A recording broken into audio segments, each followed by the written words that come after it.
Okay. So, oil and gas, whenever you are handling on the surface, so sometimes pressure will be very low, sometimes pressure will be high. So, many times you may have seen this oil platform will be there, and there will be somewhere something burning, some fire is coming.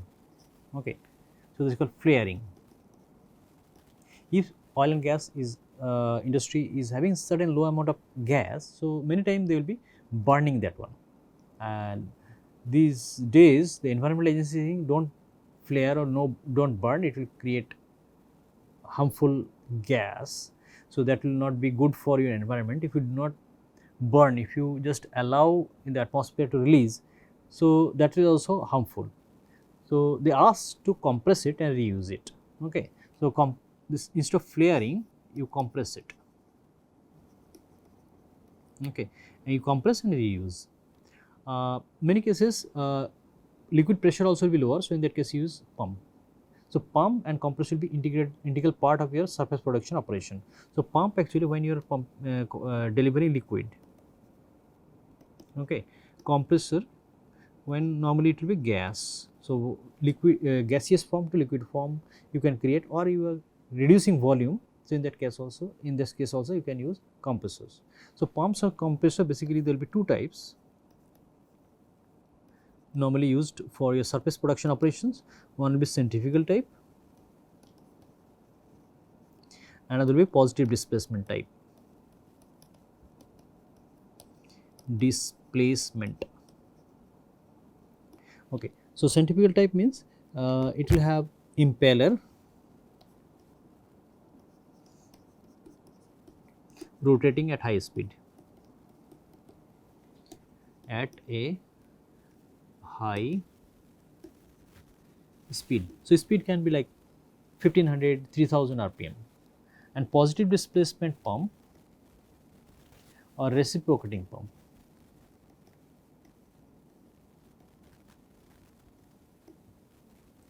Or reciprocating pump. So, reciprocating pump is continuously piston be moving up and down, and piston is moving up and down your fluid delivering.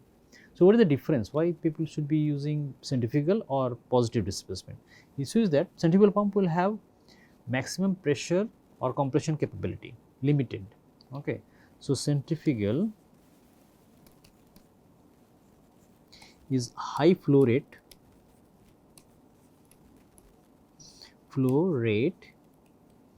but pressure is limited, head or pressure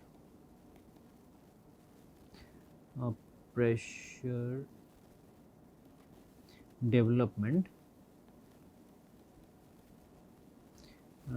pressure development is limited. Development is limited. While positive displacement or reciprocating type basically, positive displacement there will be many type actually, one will be reciprocating, rotary. So, but reciprocating is very common type pump used for surface production operations. That's why I am writing reciprocating type. So, positive displacement by pump it will have a lower flow rate but high head. Okay. So, pressure development will be very high for positive displacement pump, while centrifugal pump will have lower pressure development or head. So, pressure sometimes we say head actually. So, if we compare into how much liquid it can deliver, so we say 10 meter head, 20 meter head. So, that means if you want to get pressure, then 10, like say if I say 10 meter head, 10 meter H2 column or head. So, in that case pressure will be H rho G. H means 10, rho means 1000 water into G means 9.81. Okay, that way you calculate pressure. So, this should be giving unit Newton per meter square. Okay, Pascal.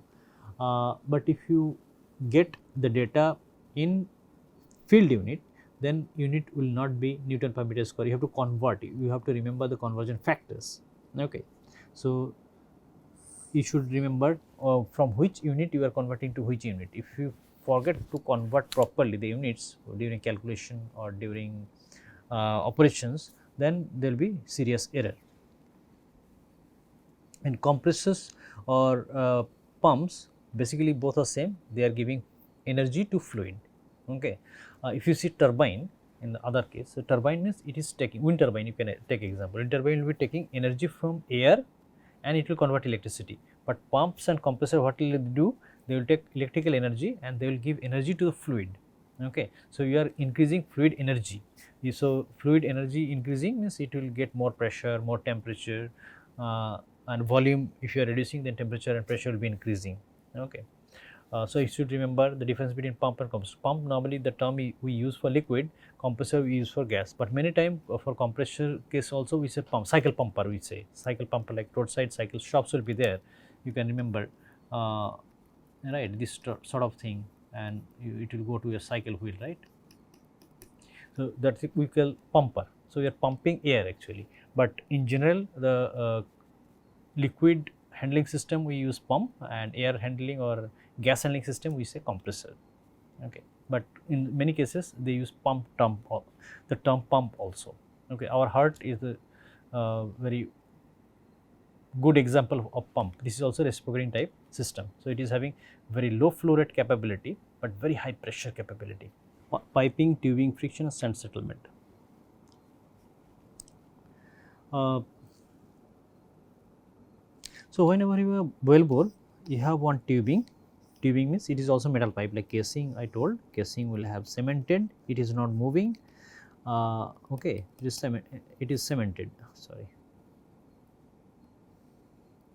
casing is cemented. Okay, and tubing is not cemented. Tubing and casing, there will be one annular area. Okay, and basically normally fluid will be flowing through this to the surface. Okay, this is tubing, this is casing, this is cementing. Okay, so tubing and casing both are metal pipe. The term is used because casing is cemented, and tubing you can move, you can install. If you have leakage or any problem is there, you can remove the tubing. And when you are removing, you have to put kill fluid, so that fluid, wellbore fluid or oil and gas should not enter into wellbore. You can remove, you can work again, you remove the kill fluid or high density fluid, again production will be starting automatically. Okay. And when you are getting production, actually the term use PR, reservoir pressure,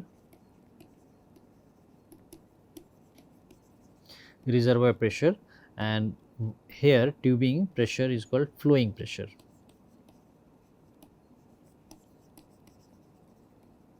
Okay. So within tubing pressure, flowing pressure, if flowing pressure is very low, reservoir pressure is high, fluid will be coming into wellbore. If flowing pressure is low, then good. If flowing pressure also equivalent to reservoir pressure, there will be no fluid flowing to your wellbore. Okay, so that is the function of kill fluid. Kill fluid will be maintaining this, changing the flowing pressure. Reservoir pressure they cannot change. Okay, when flowing pressure is changed, it is almost equivalent to reservoir pressure. No fluid is entering into wellbore, and you can work on this one. Okay, now you are getting production. Production means when fluid is flowing through pipe, there will be lots of friction. Okay, pipe friction.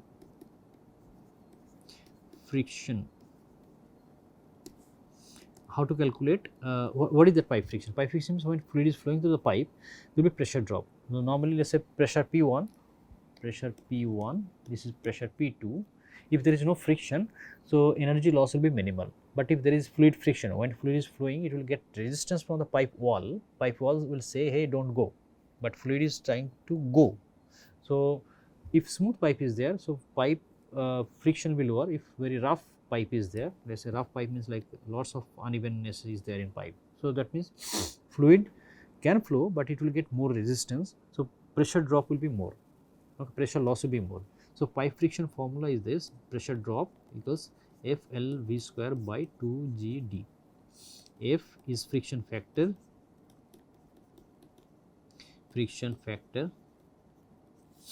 L is the pipe length,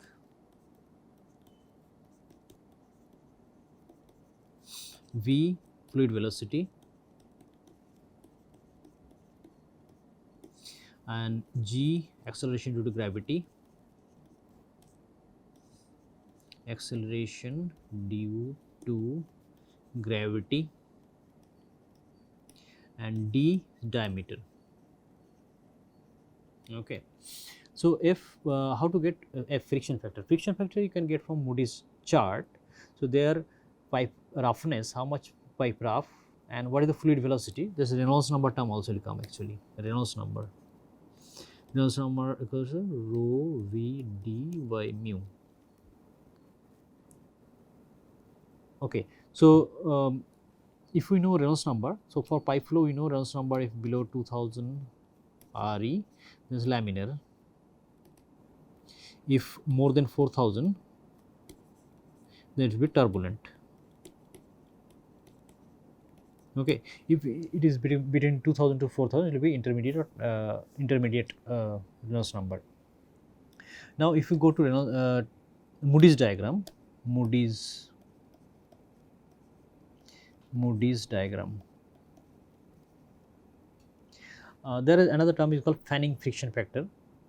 So, these are almost similar, only some factor will be changing. So, in Moody's friction factor, if you put Reynolds number here, then friction factor term actually you can get like this.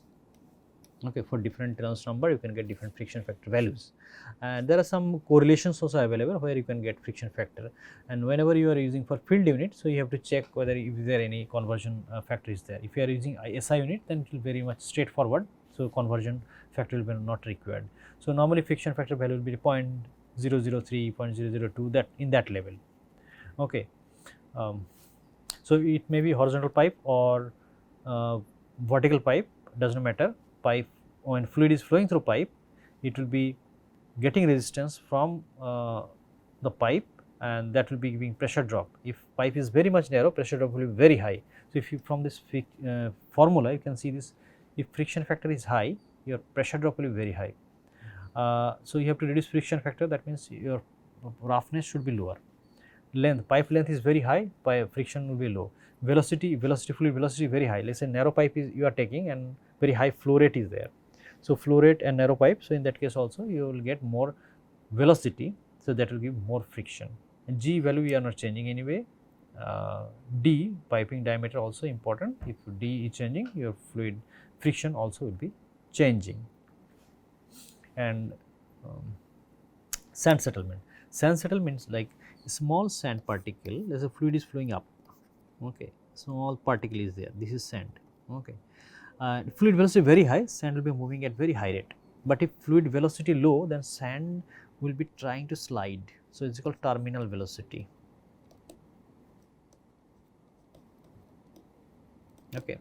So, if sand particle is very small, the terminal velocity will be low. So, in that case, small fluid velocity, it will take sand to go out of the wellbore.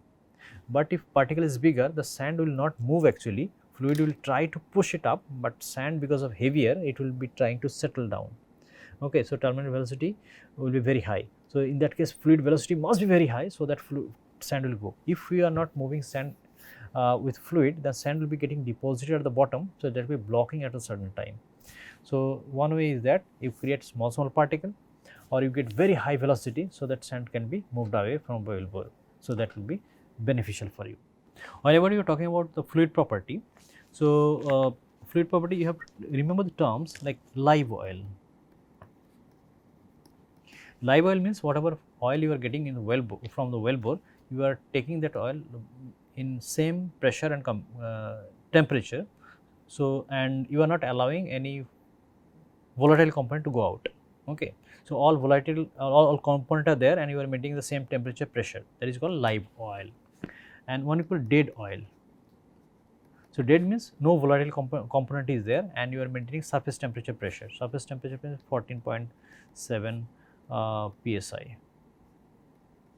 Okay. So, this pressure and 60° Fahrenheit you are maintaining, and no volatile component is there. So, that is called dead oil. But if live oil, you are maintaining this temperature 14.7 psi and 60° Fahrenheit pressure, this is called standard condition. Okay, this is called standard condition.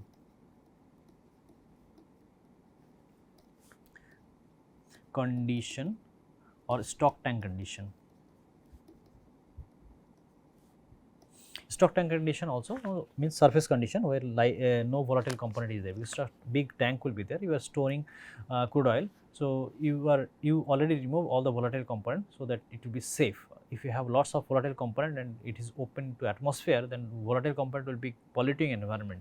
So, you are removing all volatile component and you are storing, that is called dead oil. The dead does not mean that it is not having any heating value. Heating value means like you are burning any fuel, wood or coal or oil, so it will gives lots of heat. So, that is called heating value, how much heat you are getting from 1 gram of or 1 kg of fuel. Okay. Live oil means all the components are there. Okay. So, live oil, dead oil basically same. Dead oil will not have the volatile component and it will be taken at standard condition. Stock tank oil. So, stock tank oil I already defined, the stock tank oil will be actually dead oil. So, you are maintaining temperature 14.7 or surface condition and 60 degree Fahrenheit. Okay. Then dead oil, live oil. Okay.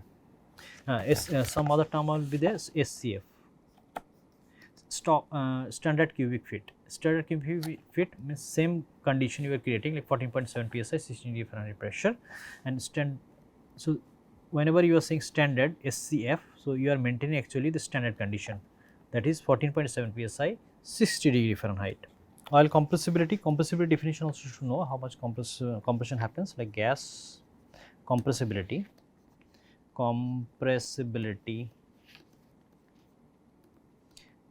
LITY. Okay, compressibility gas will like 160, just approximate idea, minus 6 psi inverse. Okay, so compression means 1 by pressure. There is compressibility. Oil, if you compress, then with 16 into 10 power minus 6 psi. Water, if you compress, so it will be like 3 into 10 power minus 6. Okay, so if you see gas compression is very high. Wow. And whenever you are talking about fluid properties, so you have to remember units also, unit plus fluid property both. So, field unit like stock tank barrel they will be using, RB sometimes they use reservoir barrel. Reservoir barrel, million standard cubic feet, million. They do not put single M, otherwise they will be assuming mega.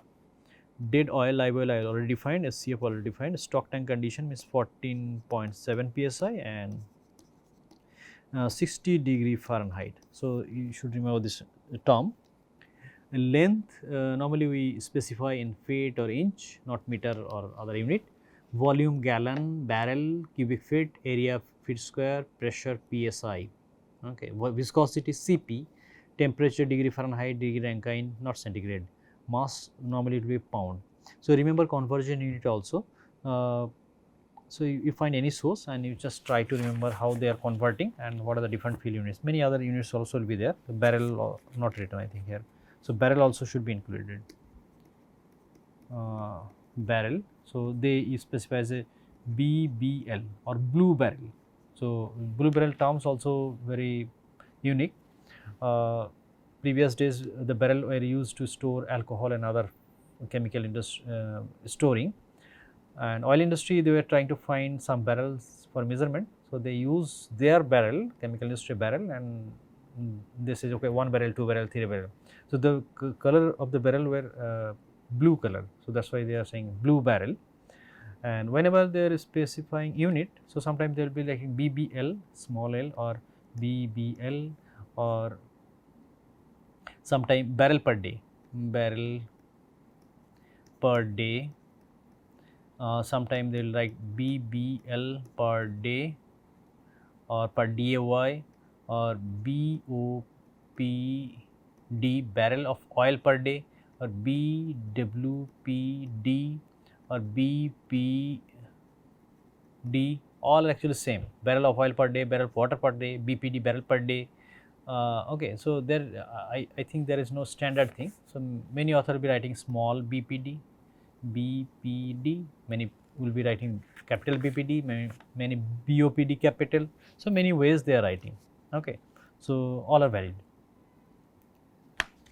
phase diagram. Whenever you are talking about oil and gas and is coming from wellbore to the surface, every time pressure change is happening. When during pressure change, actually your volatile component will go out. So you have to know the phase diagram. Okay. So phase diagram is like this: reservoir pressure for oil and gas, actually temperature. Okay.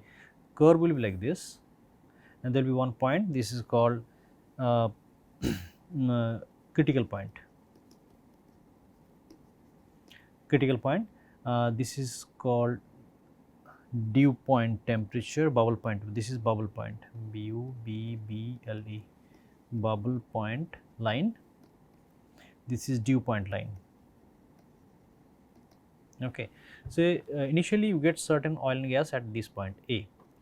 Okay. Then when you are taking the oil or fluid to the surface, so pressure will be changing, pressure will be going down, right? When pressure is going down, actually you are moving towards this. Maybe at the end on the surface after wellhead you got pressure at B, okay, from pressure A to pressure B. When it reached to pressure B, you see this, it crossed bubble point. Bubble point, when it is crossing, actually it was gas, this is gas area, this is liquid area, this is gas area. Okay. At low, when you reduce pressure, it is becoming two phase, liquid plus gas. Okay. So you entered into liquid plus gas zone. Okay. So when you entered into liquid plus gas zone means whatever liquid you got, so that liquid will release some amount of gas. So you are getting two phase because you cross the bubble point line. Okay. You reduce further pressure, after certain time lowering pressure, let us say at the surface, it may create whole gas actually if you cross dew point line. Okay. So first you have to check where is your position in phase diagram, then you are changing pressure from reservoir to the wellhead to the separator. So every time you will be releasing certain amount of gas. Okay. So whenever you are releasing gas, you are going towards your dead oil situation. Okay. So if in certain situation it can create complete gas, in certain situation gas will be completely going out from your liquid. So in that case you get dead oil and you will get separate gas. Okay. But if you are working in between this liquid zone and gas zone, that bubble point and dew point line, that then you have both fluid actually.